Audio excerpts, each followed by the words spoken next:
Olá, eu sou Sara Kirchhoff e falo ao vivo dos estúdios da B3 em São Paulo e, como sempre, abro o programa de hoje falando do mercado financeiro. Acompanhando a cena política local, o dólar tem queda frente ao real nesta quinta-feira, depois de abrir a sessão em alta. O mercado externo também influenciou hoje na queda do dólar frente ao real, especialmente por causa dos resultados da reunião do Federal Reserve, que é o Banco Central dos Estados Unidos, e onde foi decidido manter a taxa de juros lá no país norte-americano, que fica, então, com isso, entre 1,25% e 1,5% ao ano. As taxas foram mantidas e isso pressionou o dólar frente ao real e frente também a outras moedas. Aqui no Brasil, o mercado acompanha os esforços do governo para tentar conseguir apoio para a aprovação da reforma da Previdência. A queda do dólar frente ao real nesta quinta-feira é de 0,37% e, com isso, dólar comercial encerra o dia de hoje, 1º de fevereiro, aos R$ 3,16 mais 90. Dólar em queda, portanto, nesta quinta-feira frente ao real e frente também a outras moedas ao redor do globo. Enquanto o dólar cai, índice Bovespa vem registrando uma alta no dia de hoje, uma alta de 0,71% até este momento. O principal índice da B3 que está se movimentando, que encerra logo mais o fechamento às 18 horas, neste momento opera aos 85.537 pontos, com uma alta acima de 0,5% e se encaminhando possivelmente para mais um recorde histórico. O índice Bovespa ele é puxado hoje pelos números positivos da produção industrial e também pela valorização das commodities como o petróleo, que também impulsiona as ações da Petrobras. As ações da Petrobras preferenciais têm um avanço de 4,01% nesta quinta-feira e as ações da Petrobras ordinárias sobem 3,76% na sessão de hoje, dia 1º de fevereiro. No acumulado do mês de janeiro, que terminou ontem, o índice Bovespa teve uma alta de 11% no acumulado aí dos 31 dias do mês. E os desafios para o custeio agrícola foi um dos temas durante o seminário Agro em Questão, promovido pela Confederação da Agricultura e Pecuária do Brasil. Da capital federal, quem tem as informações é o repórter Odacil Canepa, que acompanhou a atividade. O Plano Agrícola Brasileiro chegou a 200 bilhões de reais em 2017. Só para o custeio foram 116 bilhões, equivalente a 77% do total dos recursos. Para este ano, o maior desafio é manter esses valores. Economistas, políticos e técnicos do governo federal foram convidados para debater o financiamento rural brasileiro. O presidente da CNA defendeu, ao abrir o evento, que o setor precisa de novas fontes de financiamento. A preocupação da nossa casa aqui é com a renda do produtor. Por que com a renda do produtor? Porque cada dia mais o Brasil está batendo um recorde de produtividade em soja, algodão, milho. O Brasil está cada dia mais aumentando a quantidade produzida, mas o que nós estamos sentindo é que cada dia mais o produtor está ganhando menos. O ministro Blairo Maggi não só concordou, como reforçou a necessidade do setor rural a ampliar as fontes de financiamento para o custeio. O ministro disse que vai ajudar nesse setor. Entendemos que nós temos uma fatia. Nos dê a fatia que nós temos e nós vamos destrinchá-la. Nós vamos dizer como vamos gastar isso e aonde vamos colocar o dinheiro. Quando eu me referi que isso é uma competência do Ministério da Agricultura, sim, porque a política agrícola é do Ministério da Agricultura, não é da Fazenda, não é de nenhum outro lugar. Eles podem, quando muito, nos dizer, olha, se vocês não financiarem o arroz, vai subir a inflação. Então a gente pode olhar isso. Mas a política agrícola olha sempre todos os setores. No campo político, a preocupação é a mesma. A deputada federal Tereza Cristina, do DEM de Mato Grosso do Sul, que assume daqui a 2 semanas a Frente Parlamentar da Agropecuária, garante que a bancada ruralista vai trabalhar duro em 2018 para aprovar novos projetos voltados ao financiamento agrícola. Esse evento hoje eu acho que foi muito bom, porque nós temos que antever o problema e não depois que ele acontecer e apagar incêndio. Então, tem muitas alternativas, a agricultura brasileira é pujante, tem gente querendo investir, mas nós temos que trabalhar juntos para trazer recursos. Uma das coisas que eu venho brigando aí é pelo CRA, o CRA em dólar, que é um assunto que vocês já falaram comigo várias vezes, é uma das alternativas. Tem muita gente disposta a investir na agricultura, mas nós temos que achar os caminhos da segurança jurídica, né, e o governo aí investir realmente esse recurso oficial nos pequenos e médios que têm mais dificuldade de buscar esses recursos em outras fontes. De Brasília, Odacil Canepa para o SBA.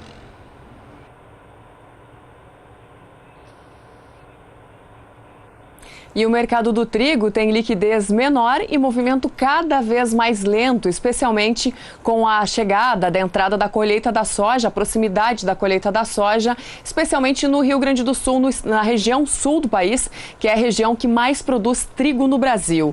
De acordo com reportagem da agência CMA, a colheita do milho também deve afetar a disponibilidade logística para os negócios com a safra de inverno. De acordo com o analista de safras e mercado, Jonatas Pinheiro, muitos agentes já se anteciparam frente às suas necessidades e grande parte das indústrias segue bem abastecida, não necessitando de novas aquisições. E com a entrada do trigo da Argentina, os preços cedem ainda mais aqui no país, porque o produto do país vizinho vem com preços mais atrativos. No Rio Grande do Sul, a entrada é maior e traz mais impacto às cotações. De olho na tela, eu vou destacar então as cotações do trigo no mercado físico, de acordo com o indicador CPEA, começando com o trigo tipo pão ou melhorador no estado do Paraná. No último levantamento do CPEA, o Centro de Estudos Avançados em Economia Aplicada, o trigo tipo pão ou melhorador ele tem uma alta no indicador CPEA e com isso o preço da tonelada lá no Paraná vai para R$ 670,60, só que no acumulado do mês de janeiro, que terminou ontem, o produto vem em queda, uma queda de 0,5% no mercado físico, isso para o trigo tipo pão ou melhorador no Paraná. Como eu falei, no Rio Grande do Sul, essa queda ela é pior. No acumulado do mês de janeiro, a queda chega perto dos 2%. E o preço do trigo CPEA lá no Rio Grande do Sul, que é o trigo brando, tem queda no último levantamento diário, diferente do trigo do Paraná, que teve alta no último levantamento diário feito pelo CPEA. Com isso, o valor da tonelada do trigo tipo brando no Rio Grande do Sul aparece por R$ 577,24, uma leve queda no dia de 0,03%, mas, como eu falei, no acumulado do mês, a queda chega próxima dos 2%.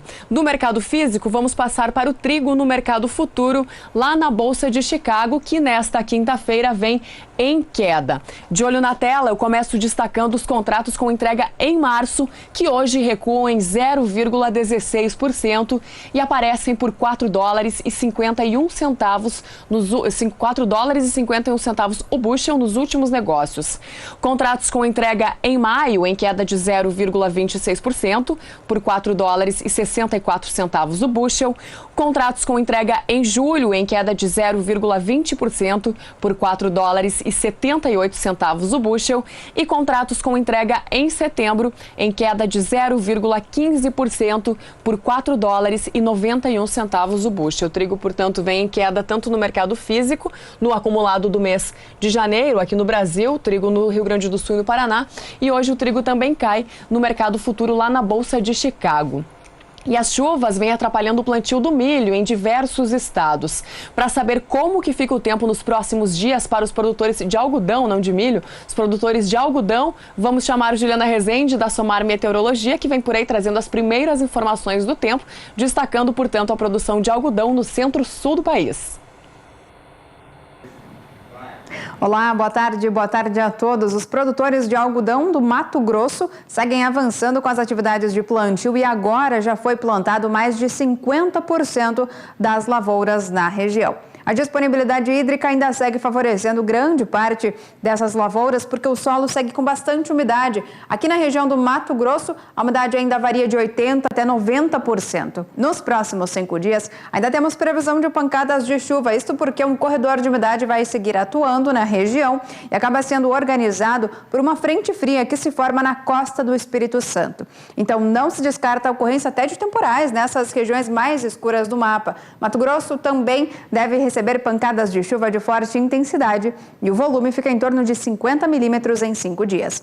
Nas demais áreas do Centro-Sul, é uma massa de ar mais seco que atua e não permite a formação de instabilidades. Por conta disso, vai ser tempo firme e dias ensolarados que predominam aqui na região sul, estado de São Paulo, sul mineiro e também no sul e leste do Mato Grosso do Sul.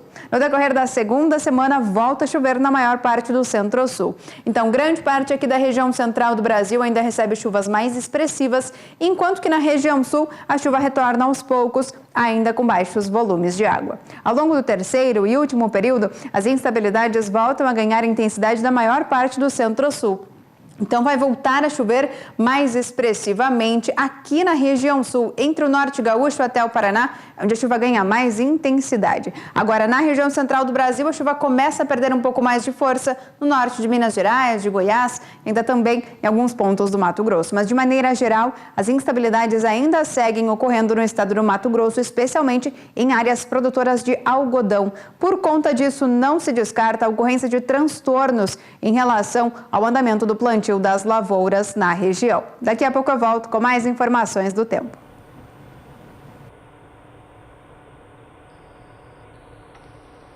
Combinado, Juliana Rezende. E falando em algodão, os preços do algodão em pluma com prazo de pagamento de 8 dias recuaram na última semana de janeiro, depois de subir e muito nas primeiras semanas do ano. Como a gente acompanha na tela, no dia 25 de janeiro, o preço do algodão pluma no indicador CPEA, isso para o mercado físico brasileiro, aparecia por R$ 2,84 de real, obviamente, por libra-peso. E a partir disso, as cotações do algodão no indicador CPEA para o mercado físico começaram a cair.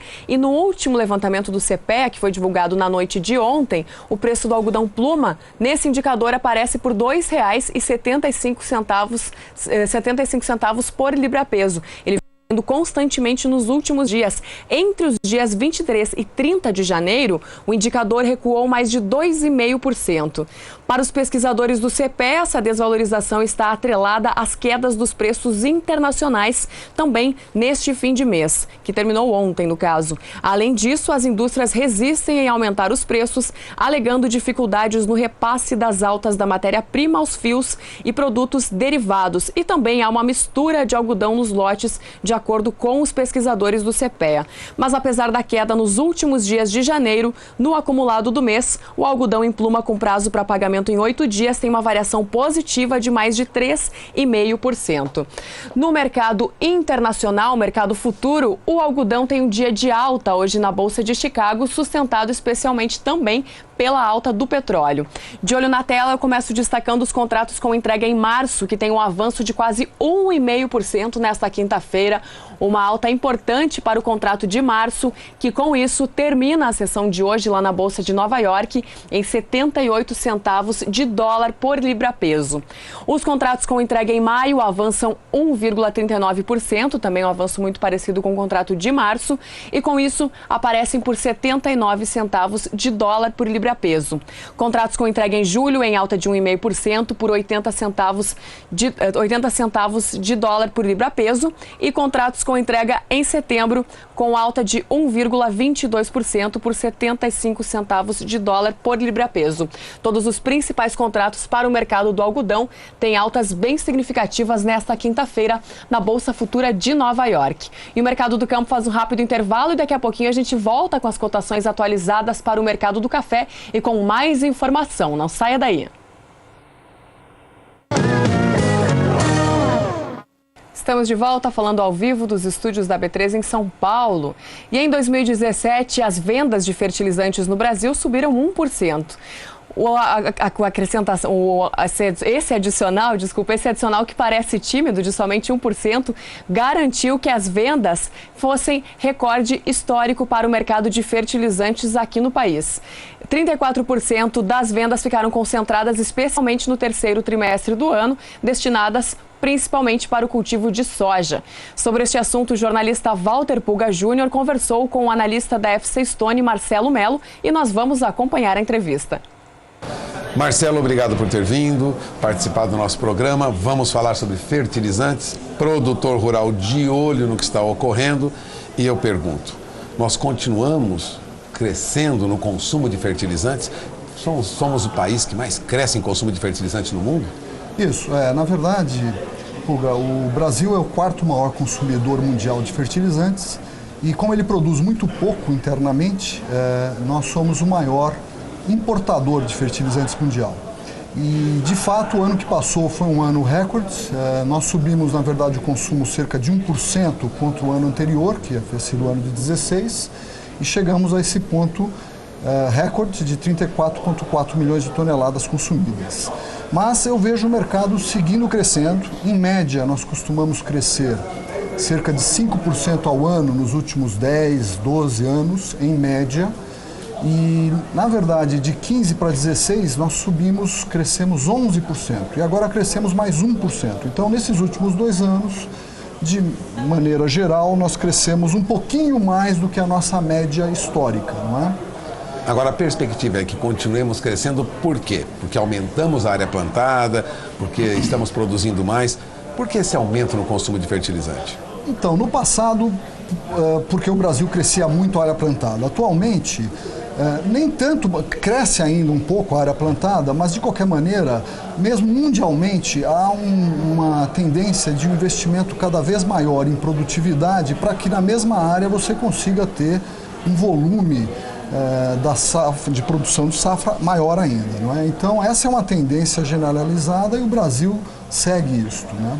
Agora vamos falar do que interessa muito ao produtor rural, que é o preço. Certo. Como você lembrou agora há pouco, 75% do fertilizante consumido aqui é importado. Ficamos à mercê, né, do mercado internacional. O produtor no Brasil paga caro pelo fertilizante? Não, o produtor no Brasil paga preços muito semelhantes ao preço internacional, ele não paga mais caro. Evidentemente nós temos nossos problemas específicos, por exemplo, de logística nos portos, de logística interna, pelo frete de escoamento desse fertilizante posteriormente. Muitas vezes no porto você tem o demurrage, que é o custo de logística no porto quando o navio fica parado, que chega a encarecer, às vezes de modo significativo, fertilizantes. Mas não sendo isso, o preço em si, o preço custo e frete Brasil, ele é uma referência mundial tão competitiva quanto em outros mercados. Em determinados momentos, quando é momento de alta demanda no Brasil, evidentemente os produtores internacionais sabem disso, sobem um pouco o valor. Em outros momentos, onde o Brasil não está consumindo com mais força, nós conseguimos comprar até um pouco mais barato. Então, isso é normal. Então, nós não pagamos mais caro por isso. Temos os nossos problemas de logística, né? O câmbio influencia muito no custo para o produtor, não? Influencia, porque se 75% é importado, evidentemente o câmbio é uma variável essencial. Assim, comprar em dólar, nessa situação, 3,15, 3,20, 3,50 como tivemos. Mas veja, Puga, também aqui não é um problema tão sério, porque a produção agrícola vale dólar também, né? Então o produtor produz grãos, é dólar. Produz açúcar, é dólar. O que ele produzir são commodities que valem dólar, porque elas podem ser facilmente exportadas. Então o preço brasileiro tem que estar acompanhando também, não é? Não é tão fora assim como a princípio alguns alarmeiam no mercado. Na verdade, para o produtor, como o custo de fertilizantes e talvez de outros insumos importados chegue perto de uns 45%, 50% do total do custo dele, vamos dizer, quando sobe o dólar é melhor para ele, porque o preço do produto dele, o produto final, sobe 100% em dólar, mas os custos dele não sobem 100% em dólar, talvez metade, talvez 60% do custo seja dólar, o resto é real. Então, na verdade, não é uma grande preocupação, como muitos alardearam. O custo de fertilizante é o mercado internacional. Sim, sem dúvida. Agora, você comentava pouco antes dessa entrevista que a perspectiva agora é de que os preços para o produtor tenham uma baixa. Por quê? No ano passado estava muito caro?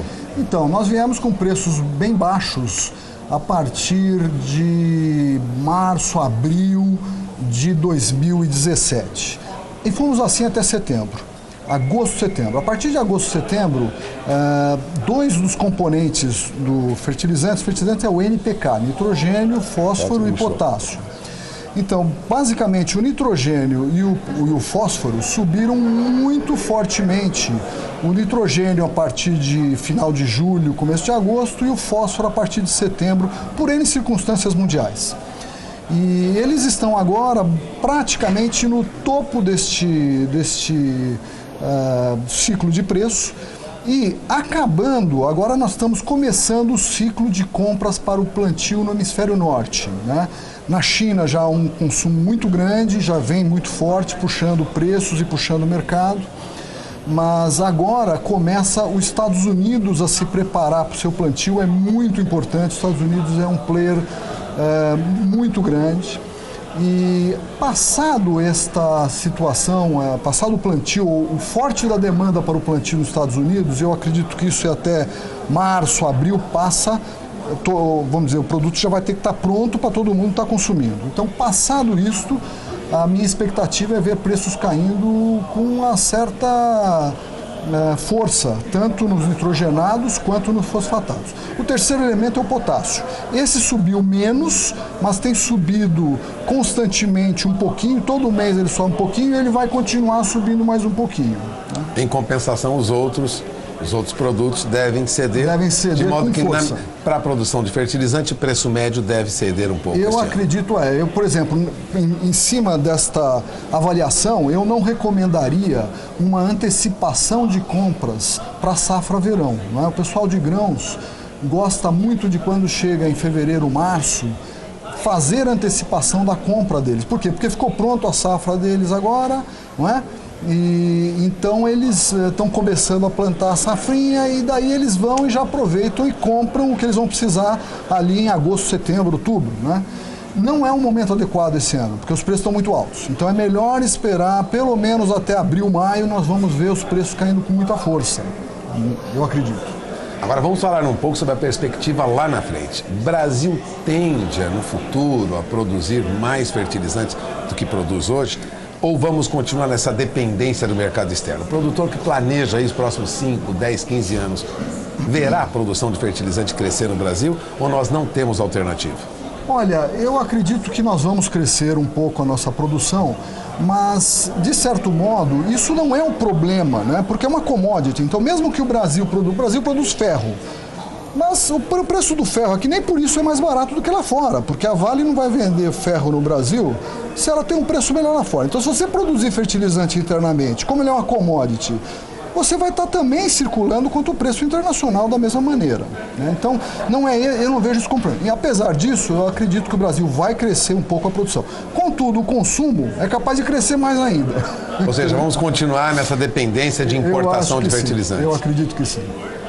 É uma situação que não tende a mudar, pelo menos no curto e médio prazo. Não vejo isso. Bom, você acaba de ouvir Marcelo Mello, ele é consultor da FC Stone.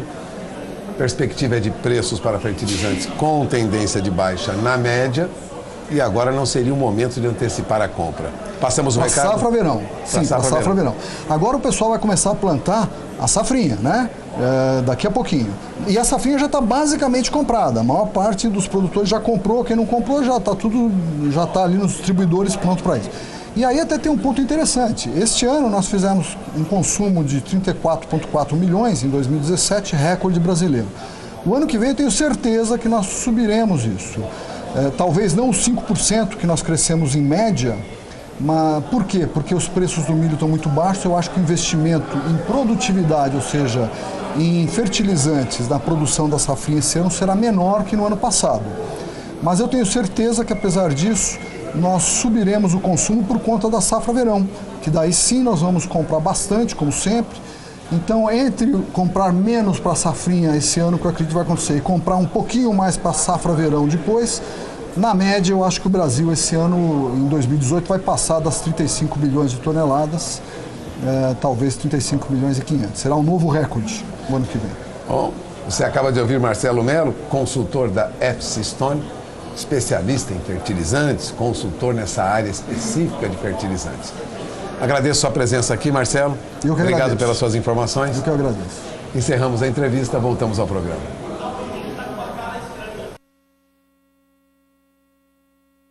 a menos de café do que no ano passado. Essa queda de 20% fará com que o país produza em torno de 500 mil toneladas, em sua maior parte de café robusta. A estimativa é da Associação dos Exportadores e da Indústria do Café lá daquele país. A Indonésia ela produz a maior parte de café robusta e as exportações despencaram 71% no primeiro mês agora de 2018. Enquanto a produção por lá deve ter queda, a produção aqui no Brasil talvez seja até recorde, de acordo com alguns analistas. Isso pressiona as cotações. Por isso, nesta quinta-feira, o único café em alta no mercado futuro é o café robusta na Bolsa Futura de Nova York, que tem valorização nos principais contratos negociados por lá hoje.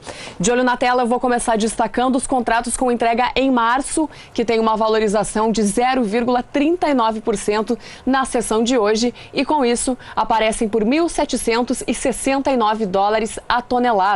Contratos com entrega em maio em alta de 0,28% por $1.752 a tonelada. Contratos com entrega em julho em alta de 0,16% por $1.786 a tonelada. E contratos com entrega em setembro por $1.789 a tonelada. Para o café arábica na Bolsa Futura de Nova York, o dia foi de queda hoje. Os contratos com entrega em março e maio têm um recuo de 0,36% nesta quinta-feira. O contrato de março, portanto, aparece por $1,21 por libra-peso. Contratos com entrega em maio, $1,23 por libra-peso. Contratos com entrega em julho, $1,26 por libra-peso. E contratos com entrega em setembro, mês referência para o mercado do café, por $1,28 por libra-peso. Café BMF Bovespa negociado aqui na Bolsa de Valores de São Paulo também tem queda nesta quinta-feira. Os contratos com entrega em março têm um recuo acima de 0,5%. Com isso, o valor da saca, que ontem aparecia por $153,55, hoje esta mesma saca vai para $152,75 no ajuste atual, subindo 25 centavos nos últimos negócios. Os contratos com entrega em maio têm um recuo de 0,40%. E com isso, passam dos $150,70 a saca para $150,10 a saca no ajuste atual.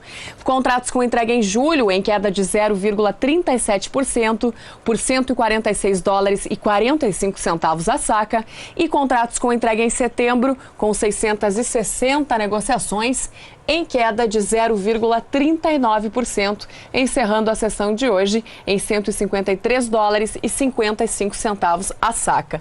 O café robusta, portanto, foi o único café em alta nesta quinta-feira. Café arábica na Bolsa de Nova York tem queda e o café BMF Bovespa negociado aqui na B3 em São Paulo também cai nesta quinta-feira.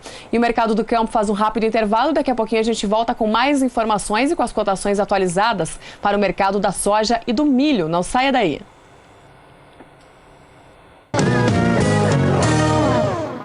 Estamos de volta, falando ao vivo dos estúdios da B3 em São Paulo, e a notícia agora é sobre o vinho. O governo do Rio Grande do Sul vai formalizar as comercializações com o vinho colonial. Mais informações com Annelise Nicolodi. A lei do vinho colonial permite a venda em feiras, cooperativas e na propriedade, utilizando apenas o talão do produtor rural para emissão de notas, sem a necessidade de abrir uma empresa. Um grupo de trabalho liderado pelo Ibravin, Emater e Embrapa Uva e Vinho auxiliou na regularização dos empreendimentos pioneiros enquadrados na lei. Os viticultores interessados precisam estar enquadrados como agricultores familiares, com comprovação por meio da declaração de aptidão ao PRONAF, estar incluídos no Programa Estadual de Agricultura Familiar e produzir até 20 mil litros por ano com uvas próprias. As vinícolas deste modelo também precisam atender os requisitos relacionados às boas práticas e controle de qualidade. O Rio Grande do Sul concentra a maior parte dos produtores de vinho colonial artesanal, mas segundo projeções, estima-se que cerca de 4 mil famílias produzam e vendam sem registrar o seu vinho no Brasil. A expectativa dos coordenadores do grupo é que essa experiência possa guiar e facilitar a legalização desses agricultores, como um importante fator de renda, sustentabilidade e manutenção da tradição na elaboração do vinho.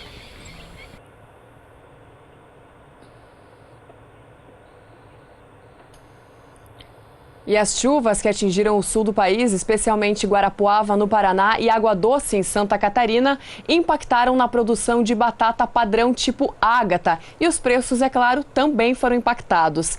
Entre os dias 15 e 19 de janeiro, as cotações subiram 21,4%, fechando a R$ 78,00 a saca de 50 quilos, no dia 19 de janeiro. A expectativa para as próximas semanas ainda é de precipitações em regiões com atividade, o que pode prejudicar novamente a colheita e reduzir a oferta. Em 2017, o Brasil faturou mais de 3,5 bilhões de reais com a produção de batatas. O Brasil conta hoje com mais de 5 mil produtores de batata no país. E falando em batata, o preço da batata padrão Ágata, que é justamente essa que a gente falou agora, que foi impactada por causa das fortes chuvas, ela subiu bastante no indicador CPEA, como a gente acabou de falar, na última semana de janeiro. No último levantamento, o preço da batata, do saco de 50 quilos de batata padrão Ágata, lá em Água Doce, Santa Catarina, aparece por R$ 53,75. É uma queda em relação ao dia anterior, mas olha só como estavam os preços no dia 25 de janeiro. O preço do saco de 50 quilos aparecia por R$ 42,50 e a partir de então começou a subir e subiu muito, foi até R$ 57,00. E ontem, nesse último levantamento do CPEA, registrou aí uma queda, o preço do saco de 50 quilos de batata padrão Ágata em Água Doce, Santa Catarina. E falando em chuva, quem vem por aí trazendo mais previsão do tempo, destacando agora as pastagens do Centro-Norte, é a Juliana Rezende, da Somar Meteorologia. Juliana. Ao longo das próximas semanas, as instabilidades tropicais vão ganhar mais intensidade na região norte. Então, o solo, que já segue com bastante umidade, índices em torno de 90% nas áreas em rosa, 80% nas áreas em azul, ainda devem seguir com mais umidade ao longo dos próximos períodos por conta das chuvas que ganham força. Já ao longo dos próximos 5 dias, as instabilidades vão migrar cada vez mais para as áreas mais ao norte do Brasil. E aí, tanto a região norte como também a região nordeste vão passar a ser influenciadas por este corredor de umidade que segue organizado por um sistema frontal da costa do Espírito Santo. Então tem previsão de chuva forte em grande parte do Nordeste, Tocantins, Pará. O volume de água é mais expressivo do oeste até o sul da Bahia, onde pode chover em torno de 130 milímetros em apenas 5 dias. Ao longo da segunda semana, essa chuva forte já perde intensidade. Aí temos previsão de pancadas mais expressivas entre o Pará, Tocantins, Maranhão, Piauí, até o extremo oeste da Bahia ainda pode seguir chovendo com um pouco mais de intensidade e os volumes ainda seguem significativos, ou seja, com potencial para seguir aumentando os índices de umidade do solo. No decorrer da terceira e última semana é quando a chuva já perde intensidade na maior parte da metade norte do Brasil. Aqui no interior do Nordeste, Pará e Tocantins é onde devem ser os estados que recebem menos pancadas de chuva. Dessa vez, as instabilidades tropicais migram cada vez mais para o extremo oeste da região norte. Aí o estado do Amazonas, Acre e Rondônia é que passam a ser as pancadas mais expressivas na região. Então, ao longo das próximas semanas, grande parte da região norte deve receber instabilidades e manter o solo com bastante umidade, garantindo bom crescimento para as pastagens da região.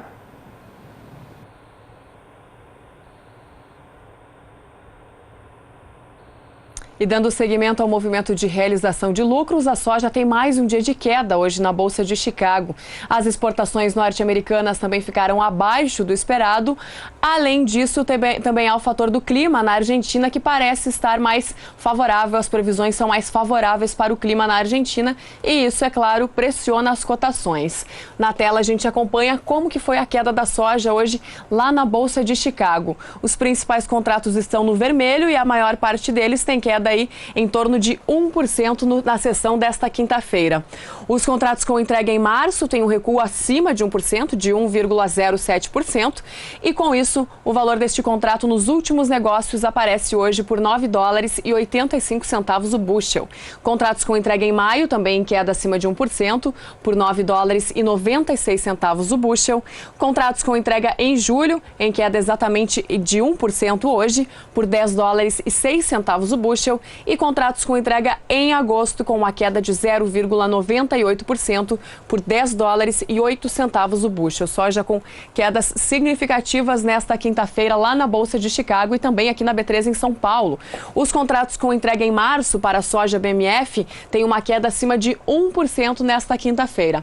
Temos o ajuste anterior, onde o valor da saca aparecia por $21,95 e temos os últimos negócios, onde este mesmo contrato aparece por $21,72 a saca. E os contratos com entrega em maio têm um recuo de 1,08% e aparecem no ajuste anterior por $22,20 a saca. E nos últimos negócios, este mesmo contrato aparece por $21,96 a saca. E a gente não tem o ajuste atual, somente o ajuste anterior e também os últimos negócios. O mercado do milho, nesta quinta-feira, diferente da soja, termina a sessão em alta. Ele teve perdas ao longo da sessão de hoje, mas o mercado fechou em alta lá na Bolsa de Chicago. As altas não são tão impactantes assim, mas ainda assim o mercado terminou no azul para o milho nesta quinta-feira. Os contratos com entrega em março têm uma leve alta hoje de 0,06% e aparecem por $3,61 o bushel nos últimos negócios. Já os contratos com entrega em maio, julho e setembro têm um avanço de 0,13% nesta quinta-feira. Com este avanço, os contratos com entrega em maio terminam a sessão por $3,70 o bushel, enquanto os contratos com entrega em julho aparecem por $3,77 o bushel e os contratos com entrega em setembro ficam em $3,85 o bushel. O milho, portanto, em alta na Bolsa Futura de Chicago e também aqui na B3 em São Paulo. O milho BMF também sobe nesta quinta-feira. De olho na tela, mais uma vez, contratos com entrega em março em alta acima de 0,5% na sessão desta quinta-feira, subindo 20 centavos em relação ao ajuste anterior. Com isso, o valor da saca para março, no ajuste atual, aparece por R$33,23, subindo mais 7 centavos nos últimos negócios. Os contratos com entrega em maio têm uma alta de 0,27% e passam dos R$32,81 a saca para R$32,90 a saca no ajuste atual, subindo mais 6 centavos nos últimos negócios. E os contratos com entrega em setembro, sem variação, permanecem por R$31,70 no ajuste atual e permanecem assim também nos últimos negócios. Esse foi o fechamento do milho e da soja para esta quinta-feira, dia 1º de fevereiro. Com isso, eu vou me despedindo por aqui. Mercado do Campo volta amanhã às 5h35 da tarde, horário de Brasília. Fique agora na companhia de Jorge Zaidan e Renata Ferreira no programa Pecuária BR. Para você de casa, uma boa noite e até amanhã.